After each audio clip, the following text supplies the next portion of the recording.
ओम श्री सद्गुरु परमात्मने नमः। गुरु भक्ति योग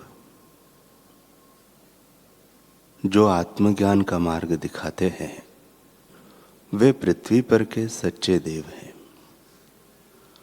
गुरु के सिवा यह मार्ग कौन दिखा सकता है।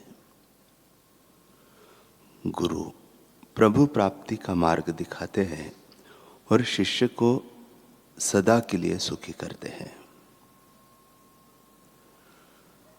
आध्यात्मिक गुरु निरंतर उपदेश से साधक को तालीम देते हैं।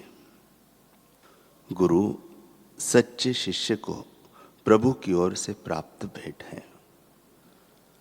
तमाम शास्त्र जोर देकर गुरु की आवश्यकता बताते हैं।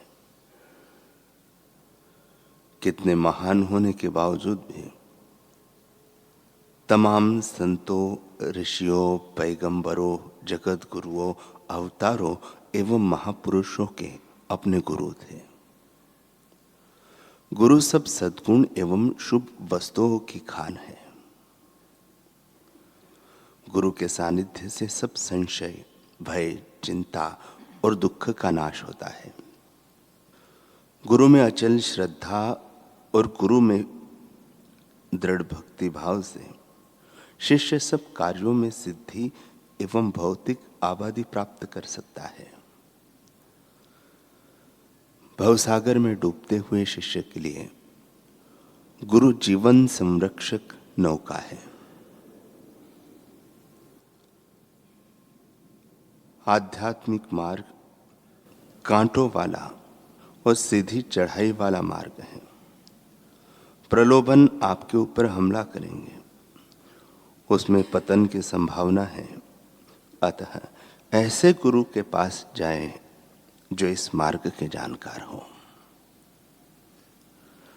गुरु का चिंतन करने से सुख, भीतरी शक्ति, मन की शांति एवं आनंद प्राप्त होता है। गुरु चिंतन से, गुरु चर्चा से उनके दैवी स्वभाव का संचार हमारे जीवन में होता है। इस कलयुग में आत्म साक्षात्कारी सद्गुरु की भक्ति के द्वारा ही ईश्वर साक्षात्कार करना है। सत्य स्वरूप ईश्वर का साक्षात्कार किए हुए गुरु कलयुग में सचमुच ही तारणहार है। कल हमने सुना श्री उड़िया बाबा जी के बारे में। वे बचपन में बड़े ही शांत स्वभाव के थे।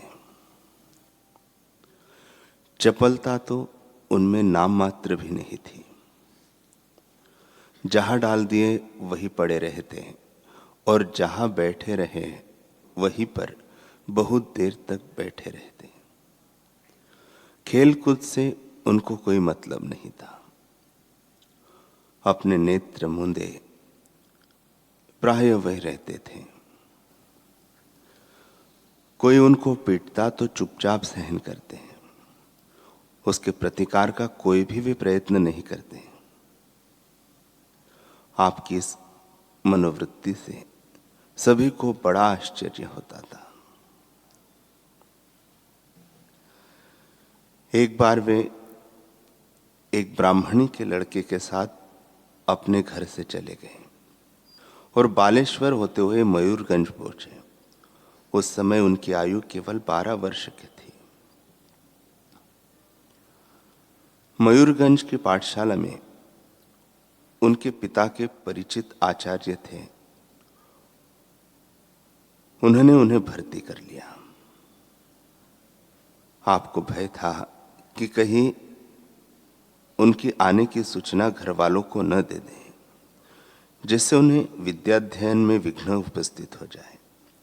इसलिए ही कुछ ही दिनों में वे वहां से बाल्यबेड़ा चले आए।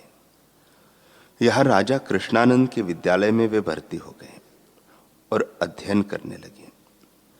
5 वर्ष तक यही रहकर आपने काव्य तीर्थ परीक्षा पास की। इस बीच में वे केवल एक बार घर गए। हाँ, पत्रादिक के द्वारा आप घर वालों को अपना समाचार देते रहते थे।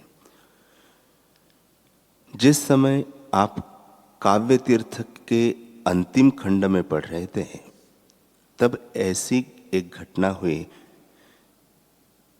जिसके कारण आपके हृदय में निहित निमूढ़ भक्ति प्रेम का परिचय मिलता है। राजा कृष्णचंद्र एक निष्ठावान वैष्णव थे। उनके यहां भगवान श्री गोपीनाथ का एक मंदिर था। उसमें कार्तिक शुक्ल नवमी से पूर्णिमा तक उत्सव मनाया जाता था। इस समय वहां नाटक मंडलियां भी आती थी। इस वर्ष कलकत्ते की बाल संगीत नाम की एक प्रसिद्ध मंडली बुलाई गई। उसने ब्रह्मा द्वारा वत्सहरण नामक नाटक प्रस्तुत किया। नाटक में एक दृश्य आया कि व्रज की वनस्थली में सखाओं से घिरे हुए श्री नंद नंदन दोपहर का भोजन कर रहे हैं। गोवत्स इधर उधर चल रहे हैं। बाल गोपालों ने भगवान को चारों ओर से घेरा हुआ है। श्याम सुंदर उन्हें पत्तों पर भोजन परोस रहे हैं और बाल गोपाल एक दूसरे से छीना झपटी कर रहे हैं। इस अद्भुत लीला का लोक पितामह ब्रह्मा जी एक वृक्ष की ओट में छिपकर निहार रहे हैं। इस लीला में दृश्य का बालक आर्द्र त्राण पर बड़ा गहरा प्रभाव पड़ा। ये वहां से उठकर अपने कमरे में चले गए और उसी का चिंतन करने लगे। चिंतन करते करते इनकी वृत्ति भाव समाधि में ऐसी तल्लीन हुई कि 3 दिन और 3 रात्रि तक इन्हें बाह्य जगत का भान ही न रहा। इनके चित्त पर केवल यही चित्र अंकित रहा। यह इनके जीवन में पहला भाववेश था। साथी विद्यार्थी तो इस रहस्य को कुछ भी नहीं समझ सके। फिर इसी वर्ष एक और भी घटना घटित हुई। पाठशाला के गंगाधर मिश्र नाम के एक विद्यार्थी थे। वे आपको अपने छोटे भाई के समान समझते थे और सब प्रकार से आपकी देखभाल करते थे। कार्यवश वे मेदिनीपुर गए और वहां 4-5 घंटों में ही हैजे से उनका देहांत हो गया। इस दुर्घटना का भी आपके चित्त पर बड़ा गहरा प्रभाव पड़ा। इससे आपको सारा संसार नाशवान और नीरस प्रतीत होने लगा। अब आपको किसी का भी संसर्ग अच्छा नहीं लगता था और आप सबसे अलग उदासीन भाव से रहने लगे। यहीं से आपके जीवन में वैराग्य का आरंभ हुआ।